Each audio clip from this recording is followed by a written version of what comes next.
Olá, pessoal. Eu sou a Marcela, graduanda em Ciências Biológicas pela UFJF e participo do PIBIC. Nesta aula, eu vou falar um pouco sobre infecções sexualmente transmissíveis, conhecidas como ISTs. É um tema importante para o Enem e para outros vestibulares. Então, fiquem ligados. Antes de começar, eu vou falar um pouco sobre o PIBID. Ele é o Programa Institucional de Bolsas de Iniciação à Docência, fundado pela Portaria Normativa número 38, de 12 de dezembro de 2007. Ele é fomentado pela Coordenação de Aperfeiçoamento de Pessoal de Nível Superior, a CAPES, e visa contribuir para a valorização da formação docente, tanto nos estágios da formação inicial quanto da formação continuada. O programa estimula a formação inicial por meio da concessão de bolsas para os alunos dos cursos de licenciatura, que tenham interesse em atuar na educação básica, tanto no nível fundamental quanto no nível do ensino médio. Aqui nós vamos falar sobre a síndrome da imunodeficiência adquirida, a AIDS, o cancro mole, a clamídia, a gonorreia, o condiloma combinado, as hepatites virais, a sífilis e a tricomoníase. Nós vamos começar pela AIDS. Ela é também muito conhecida, né? Ela é causada pelo vírus HIV e compromete o funcionamento do sistema imunológico, tornando o organismo mais suscetível a outras infecções. Ela tem transmissão por relação sexual sem proteção, sangue ou por via placentária. E os sintomas iniciais são semelhantes aos de uma gripe e podem levar muito tempo para aparecer. Ela não apresenta alterações na região genital, sendo realmente difícil ser detectada e requer tratamento. Ainda não existe cura e nem vacina. E apesar de não ter cura, ela tem tratamento, e as pessoas que fazem tratamento, elas passam a ter uma carga viral muito baixa, por isso elas praticamente não transmitem o vírus.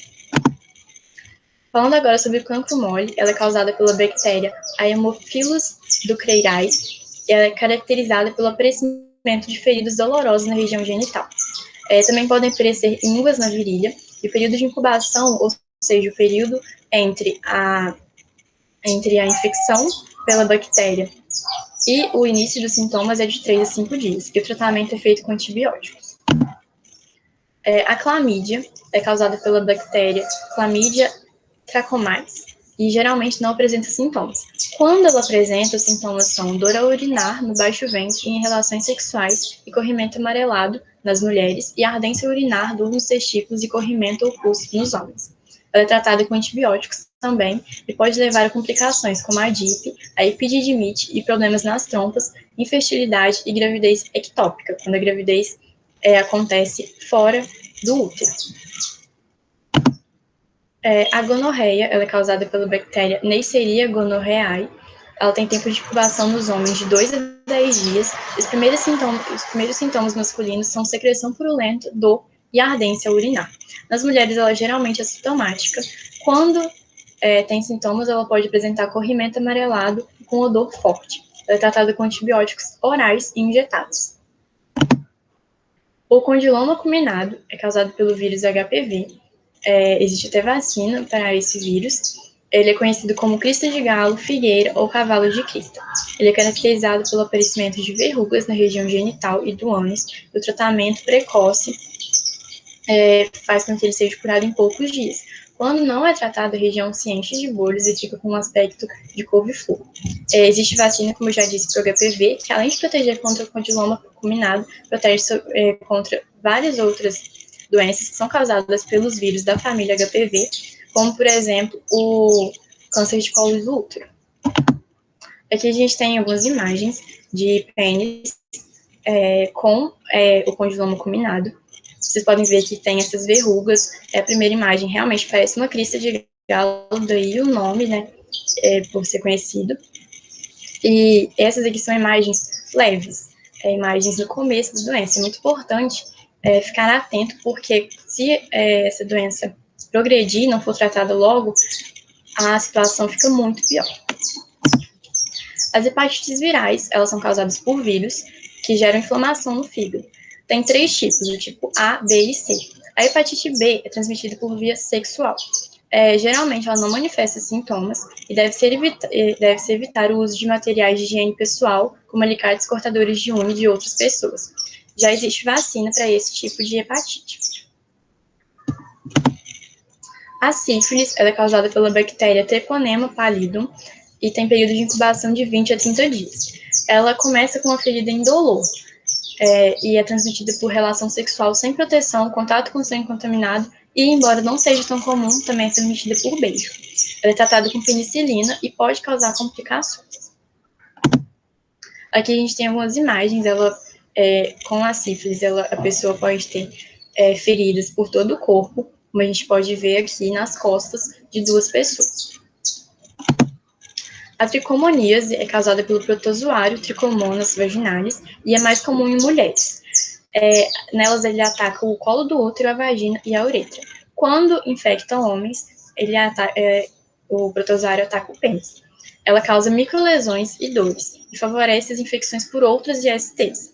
O tratamento deve ser feito na pessoa infectada e no seu parceiro também. Aqui a gente pode ver nessa imagem o que ela faz no canal vaginal. Ela fica cheio dessas feridas e com muito muco, de uma aparência amarelo esverdeada. E os genitais externos ficam daquela forma que é mostrada na imagem, com feridas, incomoda bastante. Aqui nós temos algumas questões do Enem de vestibulares para treinar nossos conhecimentos sobre esse assunto. A primeira questão é a síndrome da imunodeficiência adquirida, AIDS, é a manifestação clínica da infecção pelo vírus HIV, que leva, em média, 8 anos para se manifestar. No Brasil, desde a identificação do primeiro caso de AIDS em 1980 até junho de 2007, já foram identificados cerca de 474 mil casos da doença. O país acumulou aproximadamente 192 mil óbitos devido à AIDS até junho de 2006, sendo as taxas de mortalidade crescentes até meados da década de 1990, estabilizando-se em cerca de 11 mil óbitos anuais desde 1998. A partir do ano 2000, essa taxa se estabilizou em cerca de 6,4 óbitos por 100 mil habitantes, sendo essa estabilização mais evidente em São Paulo e no Distrito Federal. A redução nas taxas de mortalidade devido à AIDS, a partir da década de 1900, é decorrente do aumento do uso de preservativos nas relações sexuais, que torna o vírus menos letal. B, da melhoria das condições alimentares dos soros positivos, a qual fortalece o sistema imunológico deles. C, do desenvolvimento de drogas que permitem diferentes formas de ação contra o vírus HIV. D, das melhorias sanitárias implementadas nos últimos 30 anos, principalmente nas grandes capitais. E, das campanhas que estimulam a vacinação contra o vírus e a busca pelo serviço de saúde. Bom, a fala sobre o aumento do uso de preservativos. O aumento do uso de preservativos impede que as pessoas contraiam a AIDS, mas não torna o vírus menos letal. Ou seja, a não está certa, porque essa segunda parte que torna o vírus HIV menos letal não condiz muito com o intuito do uso de preservativos contra a AIDS. A B fala sobre a melhoria das condições alimentares dos soros positivos, mas não tem por que a gente pensar em soros positivos, porque eles já não manifestam a doença, então eles já não teriam altas taxas de mortalidade. O desenvolvimento de drogas que permitem diferentes formas de ação contra o vírus, a gente viu que existe tratamento, e o tratamento, além de reduzir a mortalidade, reduz também as chances de propagação da doença. Então, a resposta correta é a C. Analisando as outras, das melhorias sanitárias implementadas nos últimos 30 anos, a gente não viu nada sobre a AIDS ter muita relação com condição sanitária, então isso não faz muito sentido. E das campanhas que estimulam a vacinação, infelizmente ainda não existe vacina contra esse vírus, então essa também não está correta. Então a resposta correta é a letra C. A campanha de vacinação contra o HPV é uma ação de saúde pública eficaz contra os tipos de vírus mais comuns causadores de lesões que podem originar o câncer de colo de útero. A transmissão do vírus se dá pelo contato sexual e o público-alvo inicial da campanha eram meninas que não haviam iniciado a vida sexual. Qual é o benefício dessa ação de saúde pública para as meninas? Evitar que elas entrem em contato com o vírus, destruir os vírus que já estejam em seus organismos, impedir que as lesões causadas pelo vírus originem o câncer, fazer com que desenvolvam anticorpos antes do contato com o vírus. Para responder essa questão, é importante saber também sobre vacinas. A gente sabe que uma vacina não vai impedir que elas entrem em contato com o vírus, como a tinha, não vai destruir os vírus que já existem em seus organismos, porque a vacina não cura uma doença, ela previne ela, e também não vai impedir que as lesões causadas pelo vírus originem o câncer. Então, a resposta correta é a letra D, fazer com que desenvolvam anticorpos antes do contato com o vírus. Nós sabemos que a maioria das vacinas contém o vírus de uma forma inativa, apenas para que o organismo que receba a vacina consiga desenvolver anticorpos para, caso venha entrar em contato com o vírus, já tem os anticorpos para impedir que esse vírus cause uma doença. Então, resposta certa é a letra D. Por que os jovens não usam camisinha? Os jovens estão deixando de usar camisinha. Apesar dos alertas de que o preservativo evita DST, doenças sexualmente transmissíveis, ou gravidez indesejada, diferentes justificativas aparecem e a ausência da camisinha vira hábito. Para ter uma ideia, uma pesquisa do Ministério da Saúde mostrou que 9 em cada 10 jovens de 15 a 19 anos sabem que usar camisinha é o melhor jeito de evitar HIV, mas mesmo assim, 6 em cada 10 destes adolescentes não usaram preservativo em alguma relação sexual no último ano. Ao não adotarem o método preventivo mencionado no texto, além da AIDS, os jovens aumentam as chances de também contraírem a. Sífilis, gonorreia, herpes e HPV. B. Hepatite C, clamídia, febre amarela e meningite. C. Hepatite B, hidrofobia, sarampo e rubéola. D. Hepatite A, ascaríase, zika e malária. É só a gente avaliar as doenças. Na A, todas essas doenças, com exceção da herpes, nós vimos, mas a herpes já é bem conhecida, a maioria das pessoas sabe do que se trata. Na B, a hepatite C a gente viu que não é por relação sexual, apenas hepatite B. E a febre amarela é por um mosquito, então não tem por que a gente cogitar a B. A C, hidrofobia, sarampo e rubéola, a gente sabe que não é por... são doenças muito comuns, menos hidrofobia. Então a gente sabe que não é por contato sexual. E a D, hepatite A, ascaridíase, zika e malária. Zika tá aí sempre na mídia, a gente sabe como ele é transmitido pelo Aedes aegypti, então não tem por que a gente cogitar essa questão. Então a resposta certa é a letra A. Um estudo realizado com 90 jovens atendidos pelo Programa Saúde da Família de Ribeirão Preto revelou que o grupo tem pouco conhecimento sobre doenças sexualmente transmissíveis, formas de contágio, uso do preservativo e cuidados com a saúde. Os resultados revelaram também que as jovens tinham percepção equivocada sobre o risco pessoal de adquirir essas doenças. Sobre DSTs, analise afirmativo.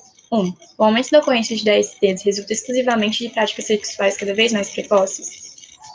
A gente sabe que não adianta nada a pessoa começar a vida sexual tardia se ela não se proteger. Vai ter grande chance de ocorrência de DSTs do mesmo jeito. Então, essa questão não faz sentido. 2. Além do HPV e do HIV, a bactéria Neisseria gonorrhoeae pode ser transmitida por meio de relações sexuais.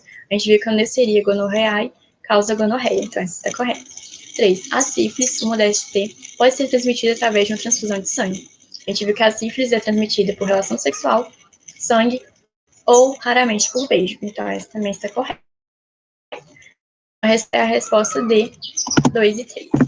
Aqui estão as nossas referências, e aqui eu quero fazer os devidos agradecimentos a toda a equipe do PIBID, da CAPES, da UFJF, especialmente do curso de Ciências Biológicas. Eu espero que essa aula ajude vocês. Recomendo também que vocês assistam a aula sobre métodos contraceptivos, também aqui neste mesmo canal. E lembre-se sempre que o único método de prevenção contra as ISTs são o preservativo masculino e feminino. Para saber um pouco mais, pesquisem mais, estudem mais e boa sorte no Enem e nos vestibulares. Espero que tenha ajudado.